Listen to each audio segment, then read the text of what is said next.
सभी को नमस्कार। मैं डॉक्टर विजय कुमार चतुर्वेदी दश रूपक पुस्तक के अध्ययन श्रृंखला को क्रमशः आगे बढ़ाने के लिए एक बार पुनः वीडियो के माध्यम से आप सभी के बीच में उपस्थित हूँ।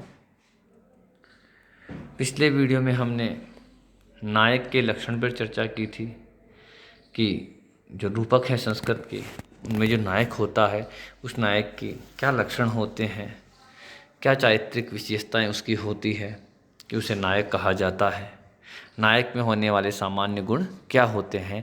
ये सभी बातों पे हमने पिछले वीडियो में चर्चा की थी और इस चर्चा के उपरांत हमने देखा था कि विशिष्ट गुणों के आधार पर नायक को भी जो है 4 भेदों में दर्शाया गया है, बताया गया है कि नायक के 4 भेद होते हैं, 4 कोटियाँ होती है नायक की।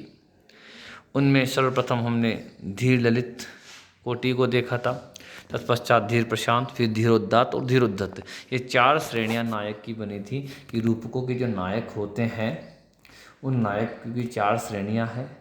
कौन सा नायक किस श्रेणी में आता है, इनके लिए उसकी कुछ विशेषताएं हैं चारित्रिक, उन्हीं पे चर्चा की थी। लक्षण हैं उनके, इनमें भी हमने धीर ललित नायक है उसके लक्षणों के बारे में चर्चा कर ली थी कि कौन सा नायक धीर ललित श्रेणी में आता है, अर्थात या फिर कहें धीर ललित श्रेणी के नायक की क्या क्या विशेषताएं होती है। इस पर चर्चा के उपरांत हम धीर प्रशांत जो नायक है उसके बारे में भी चर्चा कर चुके हैं कि धीर प्रशांत नायक के क्या क्या गुण होते हैं, क्या क्या विशेषताएं होती है, धीर प्रशांत नायक के क्या लक्षण होते हैं।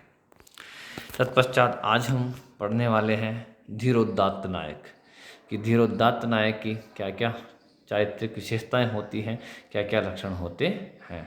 तो आइए शुरू करते हैं। 10 रूपक नायक भेद। धीरोदात्त नायक को आज हम वीडियो के माध्यम से समझने वाले हैं कि धीरोदात्त नायक जो कि कहा जाता है कि उत्तम श्रेणी का नायक होता है। रूपकों के अंदर जो सर्वश्रेष्ठ नायक जो होता है वो धीरोदात्त श्रेणी का नायक ही होता है। तो हम समझते हैं कि सर्वश्रेष्ठ श्रेणी के नायक की क्या क्या विशेषताएं होती हैं, क्या इसका लक्षण होता है। तो धीरोदात्त नायक के लक्षण के संबंध में 10 रूपककार द्वारा लिखा गया है कि महाशत्वोति गंभीर है, क्षमावान विकथन है, स्थिरो निगूढ़ाहंकारो, धीरोदात्तो दृढ़व्रत है। एक बार पुनः बोलते हैं, महाशत्वोति गंभीर है, क्षमावान विकथन है, स्थिरो निगूढ़ाहंकारो, धीरोदात्तो दृढ़व्रत है। दृढ़व्रत अर्थात जो धीरोदात्त कोटि का नायक होता है वह महाशत्व, अत्यधिक गंभीर, क्षमावान, अविकथन, स्थिर, निगूढ़ अहंकार वाला तथा दृढ़व्रत होता है। यह सब विशेषताएं धीरोदात्त नायक की होती है। जैसा कि श्लोक में भी क्रमशः महाशत्व, अति गंभीर, क्षमावान, अविकथन, स्थिर, निगूढ़ अहंकार, दृढ़व्रत, धीरोदात्त, ये सब क्रमशः कही गई है। अर्थात ये सब विशेषताएं किसकी होती है, धीरोदात्त नायक की होती है। क्रमशः प्रत्येक विशेषता पर अपन चर्चा करते हुए आगे बढ़े तो धीरोदात्त कोटि का जो नायक है उसकी जो विशेषताएं हैं वो क्या क्या है। धीरोदात्त कोटि का नायक महाशत्व। महाशत्व से तात्पर्य है कि इस श्रेणी का जो नायक है उसका अंतःकरण क्रोध, शोक, मोह, मद, मात्सर्य इन सब से परे होता है। ये सब चीज़ें उसके अंतःकरण को विचलित नहीं कर पाती, अर्थात निर्णय लेने की क्षमता में वह इन सब चीज़ों से ऊपर होता है। अर्थात वह इस प्रकार का होता है कि क्रोध में इतना क्रोधी नहीं होता कि उसका विवेक काम करना बंद कर दे, शोक में इतना दुखी भी नहीं होता कि उसके जो ज्ञान के चक्षु हैं वो बंद हो जाएं, किसी से मोह में, मद में, मात्सर्य में, इच्छा में कभी भी गलत निर्णय नहीं लेता, वह महाशत्व कहलाता है। और ये जो महाशत्व का जो विशेषता है वह धीरोदात्त कोटि के नायक में होती है। अर्थात धीरोदात्त कोटि का नायक क्रोध, लोभ, शोक, मोह, मद, मात्सर्य इन सब से परे होता है, वो सटीक निर्णय लेने वाला होता है। दूसरी विशेषता है धीरोदात्त कोटि के नायक की अत्यधिक गंभीर। अर्थात धीरोदात्त नायक अत्यधिक गंभीर होता है, वह गंभीरता से निर्णय लेने वाला होता है।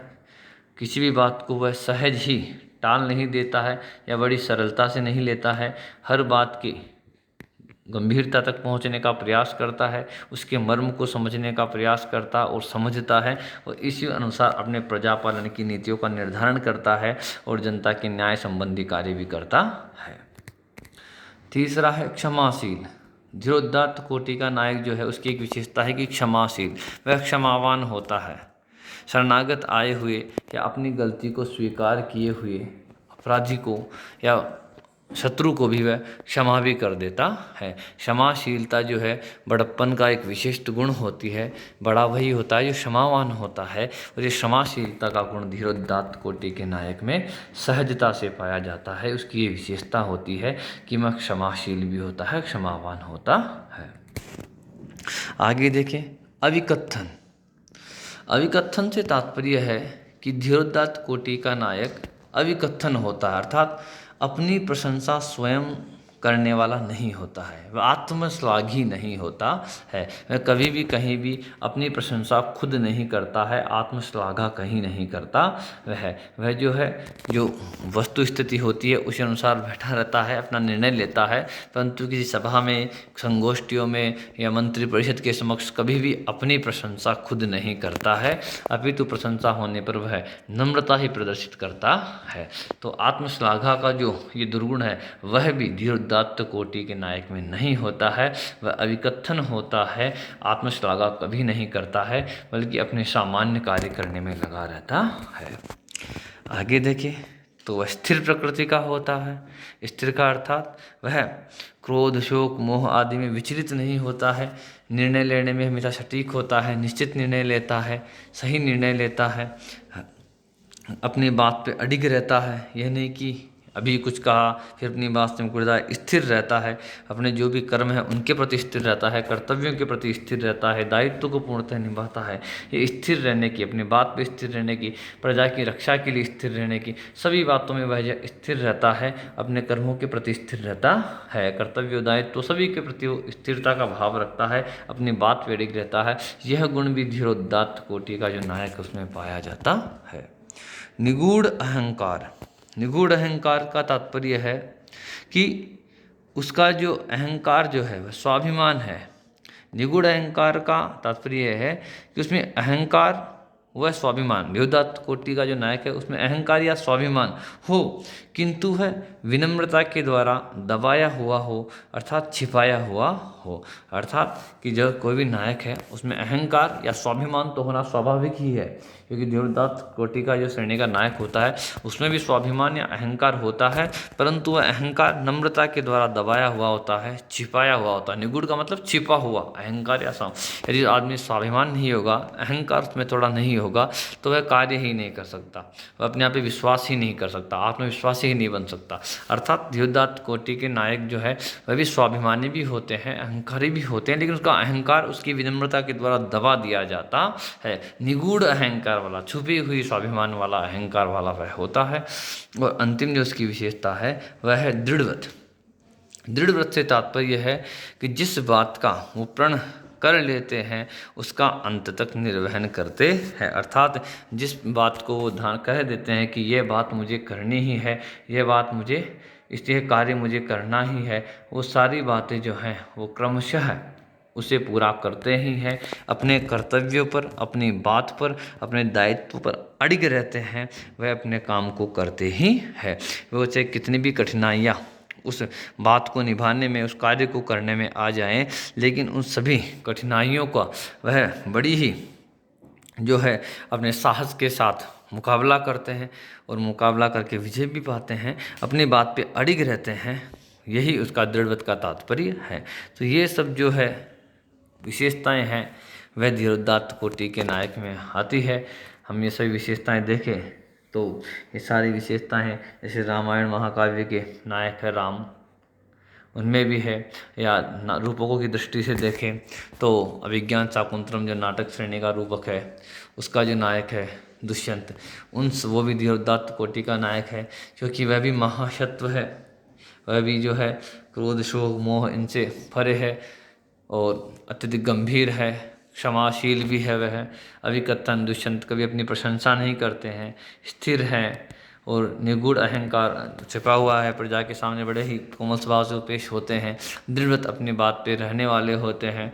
तो ये सब विशेषताएं जो हैं वो सभी विशेषताएं हमें दुष्यंत में भी दिखाई देती है। अतः दुष्यंत जो है वो धीरोदात्त श्रेणी के नायक है, ये सब विशेषताएं उनमें है।